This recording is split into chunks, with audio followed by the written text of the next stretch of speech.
Friends, welcome back. So I'm super excited to be chatting with a friend of mine and a fellow Ugandan from Kampala. As I don't know if you can see, I'm rocking my Kampala t-shirt. But I'm excited to talk about Kizazi Moto, the anthology, and also Harder Boy, which was directed by Raymond. So Raymond, if you don't mind, can you please introduce yourself to my audience so they can get to learn a little bit about you?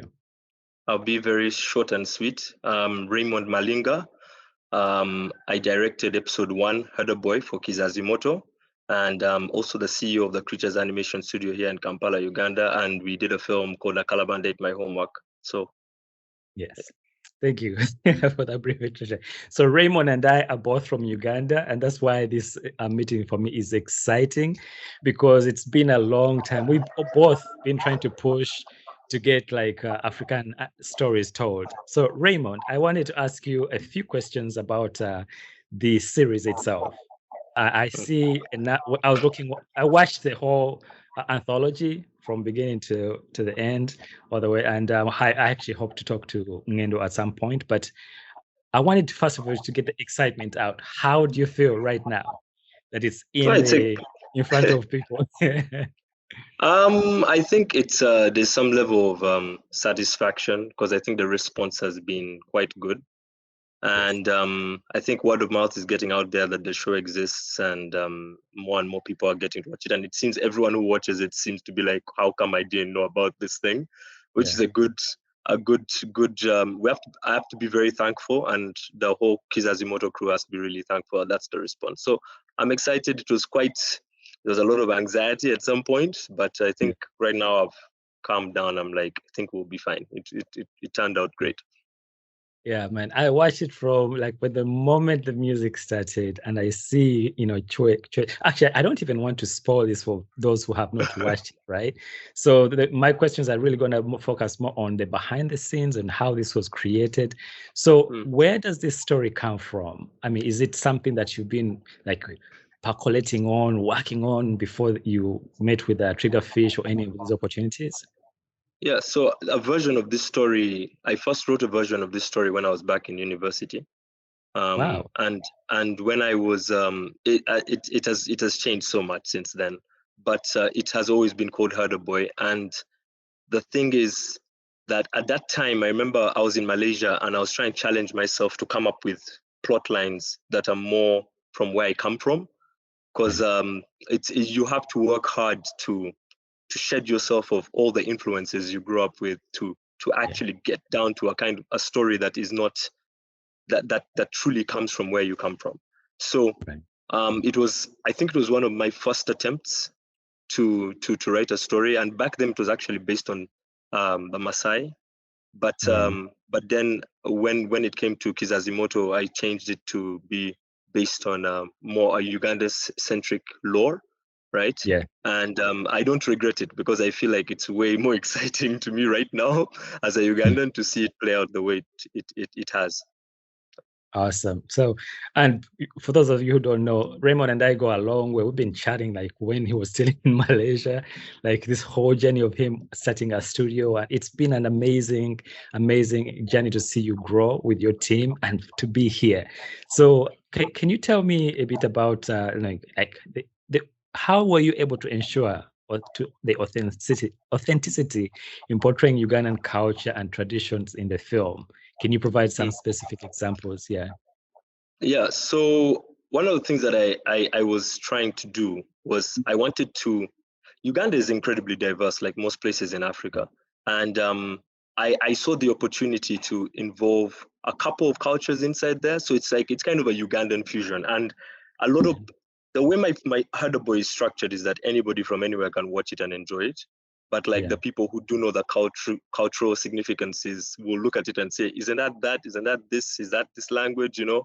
So it's interesting. Like for example, there's a structure in there that is designed after the Ngalabi, right? Yeah. The tower, and just making choices like that, to say if a futuristic Ugandan society built Yeah. built something, you know, would they build it just as a cube, you know, right? Yeah. Like a skyscraper, or would they take influences from the things that they have around them? So that's one of them. And even like there are a lot of basket influences. I realize that nearly everybody in Uganda has that basket. You know what I'm talking about, Solomon? There's Yeah. that basket in the house that everybody has. And so Yes. some of the vehicles have those influences. Some of the characters have those influences.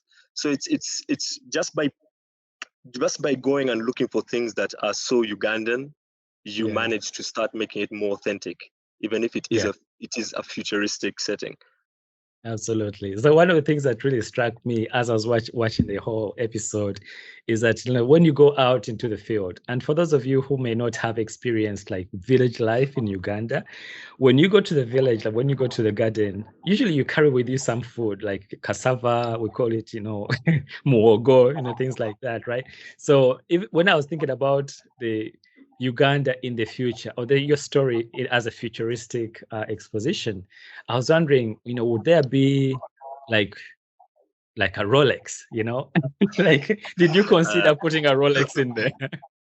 so you know, as we as the, as we go on and our film industry develops and the animation industry develops, there are going to be very many opportunities to put so many of our cultural references in different films. So Yeah, I didn't consider Rolex for this film, mostly because of the lore and yeah, the rules that govern this world. Didn't seem yeah. appropriate that a Rolex would show up. So the thing is, I put other things in there, but no. But yes, what I would really want Ugandans and people anywhere to take away from this is that there are so many different types of stories we can tell from our cultures, and this is just one of them. And if this helps in accelerating the rate of imagination of what we could look like, what we could be like, what the kind of stories we tell, that's a win for me. So I'm looking forward to the futuristic Rolex movie, Yeah. whoever does it. All right. And another thing that really struck me was the ingenuity of Nyahura, like the little boy. And I'm trying not to spoil this for everyone because guys, you really need to see this episode like from beginning to end and really immerse yourself in it. But one thing that struck me was that the ingenuity of that little guy, the Kadogo, you call him, right? And one thing that in Uganda, what we do is we create these like cars like with wires and things like that. So I saw the way he crafted his weapon. So how did that come to be? Like when you was it the concept art that drove that? Was it the idea of like an experience in Uganda? How did that come to be? So it actually came off of like first we're looking for what would a kid in this world use, you know, and Yeah, it's because the things that my film just starts. You're out yeah, somewhere with these guys. It doesn't tell you yeah, where they've come from. It doesn't tell you yeah, anything. So these are just the hints that I put inside the film to tell you what kind of society they might come from. So yeah. what I did is that the idea of that device that he was actually using, it came from the concept of a brick game first, right? Oh, So those okay. old Yeah, brick games. And yeah, yeah, so what I was looking for was just to give an audience the hint of like what kind of society might come from. And also the idea of like him crafting things came from. So my film mirrors the journey that I'm going through and the journey that our industry is going through as well, which is that we've been in the background doing stuff, you know, right? And yeah. and this is our chance to come on the international platform. So Ndahura is just representing the idea that the way he puts things together is not the way these other guys put things together, but it doesn't mean that his weapon and his cannot have some effect and do something too. Awesome. So, what challenges did you face like while making the animations in Uganda? Was it some of it made in Uganda? Yeah. So I'm proud to say that there are a couple of Ugandans in the credits and not only the voice actors. So 5 of my teammates from my studio did work on the film, and I put them in different departments because we were trying to learn as much as possible. So, Yes. yep. And what did I struggle with? I think I struggled.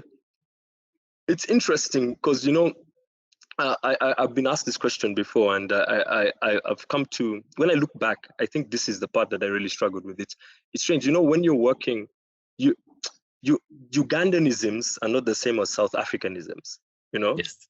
So the thing is that I remember when I was working because my film was animated at Triggerfish Studios, Right.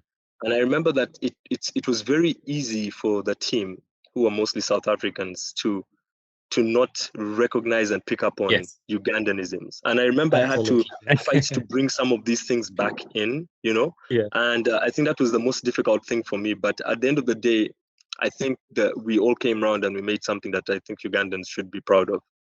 Yeah, I think I caught on that. Like I saw exactly what you did, and I was so appreciative of the nuances, like like those kind of things that like I saw Ugandan, and the fabrics. Yeah, good. Because like in Uganda, when a mother or like an auntie or someone who is in authority looks at you, and there's some like really like when they says. Things like that mean a lot, So thank you so much for staying true to our culture. And actually, when I watched it, I felt like I was watching a Ugandan creation. One thing that I wanted to ask you, I saw, that I was looking at the credits. I was I was looking forward to the credits, by the way, at the end. So I saw Florence Kasumba as Katono. Yep. Please walk me through that interaction. How did you get her? How did you convince her? Yeah. I don't know. I will say that okay. So here's the thing. Usually, you from my end as the director, when I say I wrote this role for Florence Kasumba, and I'm hoping to get Florence Kasumba because she's Ugandan. And so what I did is that I just told them, hey, get me Florence. I'll be very grateful because this is her role. And they sent over the script. I don't know what happened over there, but I just came back, right? Yeah. And I was just happy. And working with her was really cool. Just an absolute professional. She's so cool. I didn't get to meet her in person. We did it over Zoom. But still, like her energy radiates through through online, and that's not to even take away from all the other voice actors. They did an incredible job. I think the cast of Hurda Boy should be applauded, and absolutely. And I think with Florence, what I will say is that it was just great to have Florence work on a Ugandan film. We usually say, oh, Florence Kasumba, the cool Ugandan who's working in that film that's not ours, So it's cool to kind of have her on this project, and I think she enjoyed herself too. So it's good. Very, very good. Yeah, and then I looked at the photo of her as a voice actor. There's a shot that she shared on her Facebook page, and then I put them side by side. She looks like the character. Was that intentional? In the process of when you're developing these things, I think the more you write, the more you conceptualize, the more you get a stronger idea of who you're trying to work with. I think the general team tends to just gravitate towards that character. And also what usually happens is that when voice actors voice, the animators sometimes can't help but put things of that voice, like the way they perform, like into the character. So I'm not surprised by that. But I did write early on, before I even knew I could get Florence to be in part of this film, I was thinking of her as the person who would be the perfect fit for Katono. But then I didn't think I was going to get her, but then we did get her, and it's an absolute joy to have worked with Florence. That's awesome. And staying in line with the voice talents. Okay. Salvador. What about Salvador? Did he volunteer? Did he audition? No. Everybody had to audition. Everyone had to audition, and I think I worked with Salvador and I worked with Patrick Salvador and Omara Daniel on Calaban Date, my homework. And I remember when I told them, there was a short list of people and a bunch of people were auditioning. I told them, guys, like, I as the director have some pull, but then at the same time, there are guys who are delivering some strong performances here, and I need to show the team, the Disney team, and even my own team that I chose the right person for this. So they auditioned as well, and they came out on top for both of the things, and I think they did an excellent job. Yeah, absolutely. And Blair as well. And Blair, awesome. I think I looked at the Salvador's hat that he's wearing. Do I see the Ugandan flag in there? Yeah, it's a Ugandan flag. I fought for that to be in there because I fought for it to be inside there.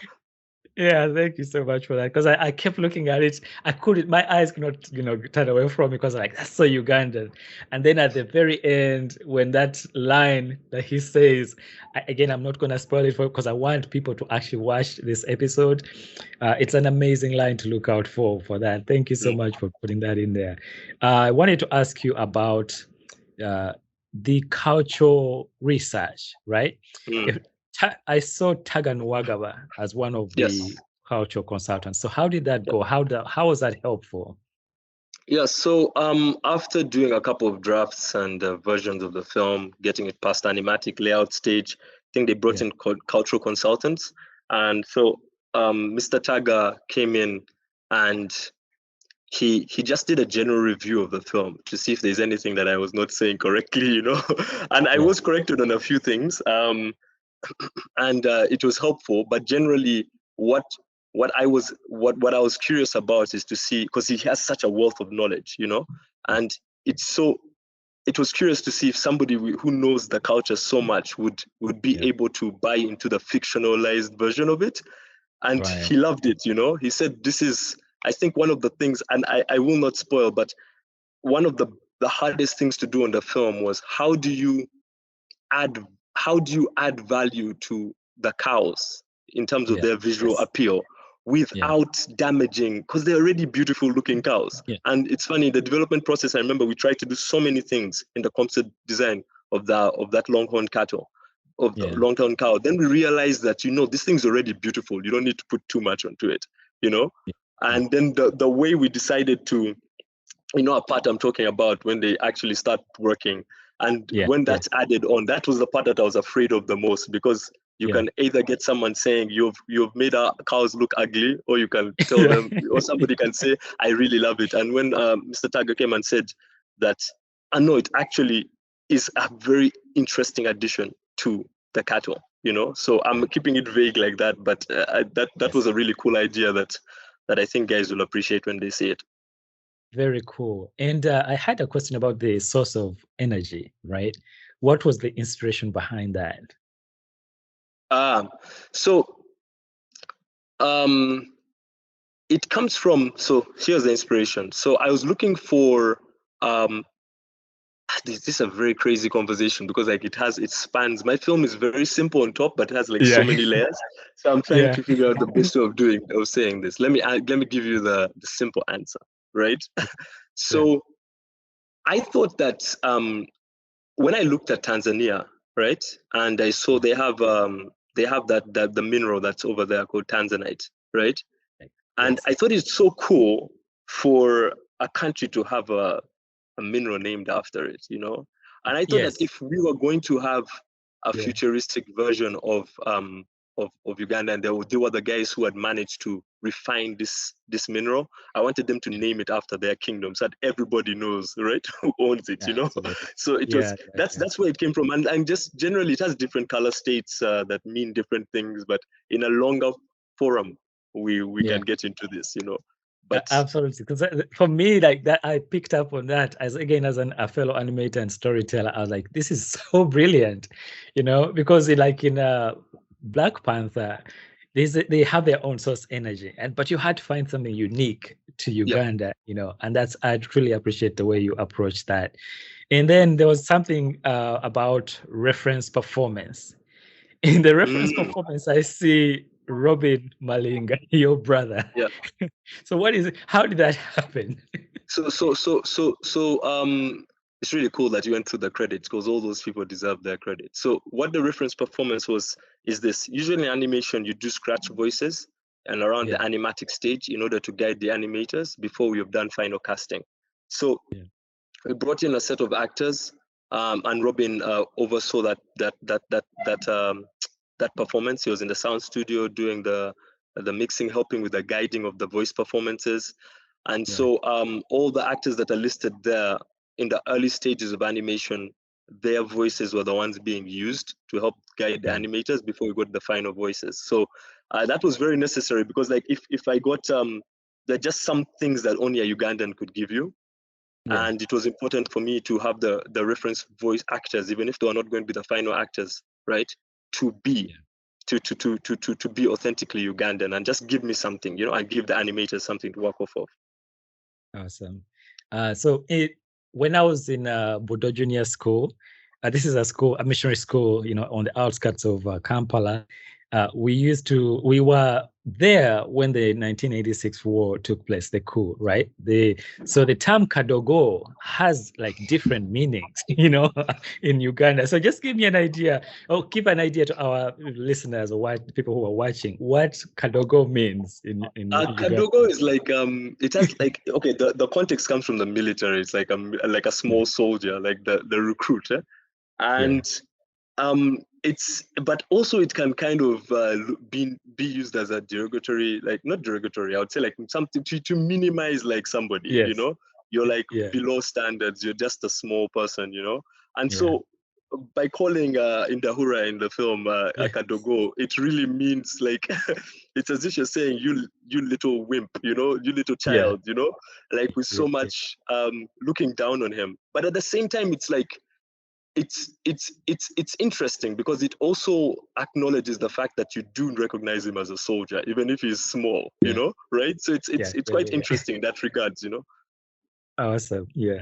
So in the music, in the composition of the music, I saw James Sewa Sewari Sewa Chirianga.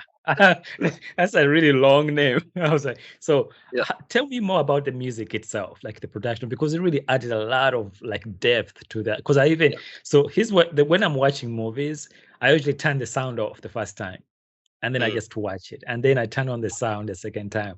When I turned on the sound, man, the experience was totally different. So give us some insight about the music production. Yeah, so Jordan Bridges is actually also Ugandan, but he's based in the UK. Wow. And so Jordan, I remember I worked with 3 different composers. So there's Jordan, Sewa Sewa, and then a 37 MPH, which is in Po in South Africa. And it was an interesting collaboration. So what I was looking for is that this was my pitch, pretty much like a version of my pitch. It was cowboys are for America, right? The samurai are for the East. And what do we have in Africa? So I was looking for the version of that, because there's the Western spaghetti Western film, then you have the samurai Chanbara film. So I was looking for something like that. So I landed on the world's oldest profession, and also one of the world's oldest professions and one of the continent's oldest professions, which is cattle herding. And so cattle herders seem to just fit like a glove, like they're the cowboys of Africa, right? Or the samurais of Africa. So what I ended up doing is that the brief was to find a tone that kind of fits those sound motifs from those 2 genres of film. And then what Sewa Sewa did is that actually in the chase sequence, when he's chasing after the monster, right, there's actually a magunju drums playing in the background. And so I used the magunju, the percussion progression in a magunju to add to the intensity of the action sequence, which is quite interesting. So it was like a fusion of those genres, samurai and cowboy, and then fusing in some Ugandan motifs inside the sound motifs. Do you play music at all? Do you sing? Me, my brother, thank you. I know I have a very musical voice, Solomon. People always assume, but no, I don't sing. My brother Robin is more into music, but like I don't sing. I love music. I've learned to even appreciate it more now, but no, I don't. Very good. Yeah. So this is really awesome. So I think when I finished watching the episode, I really wanted to see this as a full movie, like at some point. So what do you see beyond now? Like, what else do you have in store for Hada Boy? Is there going to be like a follow-up? Because I saw season 1 for Kizazi Moto. Are there going to be other seasons where maybe you do like a follow-up? Well, I think that all just it's all based on how well it does, So I hope it does really well. And in terms of, I think I'm going to create, there are more stories I want to tell even besides Hada Boy. Of course, I understand that world. I know where that story is going. I know where they come from, and there's room to flesh it out. But for now, it's I just want people to watch Kizazi Moto, want it to do well. I think it's a really good show. I know episode 1 is really good, but there are very many good episodes in there. I think you should watch the entire anthology. This Yeah. is a moment in time that we have been waiting for, a lot of us on the continent, and here we are. And so if you want to see more of this stuff, you need to really push it. Yep. Yeah.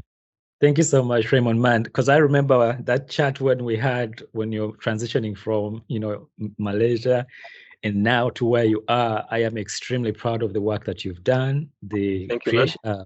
Creatures team that has contributed to all of this. Thank you, Disney team and Triggerfish team for just bringing our stories to life, giving us a platform of sorts. And so what would be your last word, like an encouragement for the young animators out there and storytellers?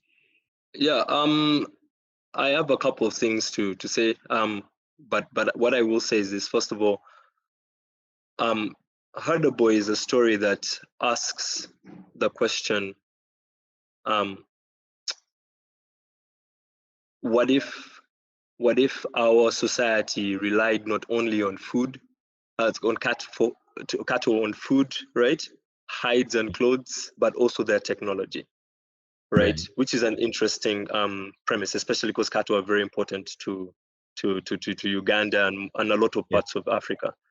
And in doing so, what I was trying to do is I was trying to take one of the if you go to Uganda right now, you're going to find somebody who's like has his cattle just walking on the road, right? And they're usually seen as they say like just like you're looked at a particular way if you're herding those cattle. And if I could take cattle herders and make them look cool, what else in our culture and our society can you look at and be influenced and inspired by, right? In order to make something really cool. And my main character's goal is to just prove himself, is to prove that he can do something too. And the way he goes about it is quite cool. So I want to just take away from this that we have been on a journey of trying to prove ourselves. I've gotten this opportunity. This opportunity is not unique to anybody. It can happen to anybody, but you have to really work hard, and you need to think out of the box. We can do way many more genres of film out here, and I'm excited to see what people end up doing after this. Awesome. Now, did you bring me some kabalagala? For me, it's like I haven't been out of the house yet, but I did it. Thank you so much, Raymond, and thank you so much, Shelley, for organizing this Disney team, Triggerfish team, and Trick Creatures team. Thank you so much, guys. What an amazing time to be alive. Thank you so much. Cool, man.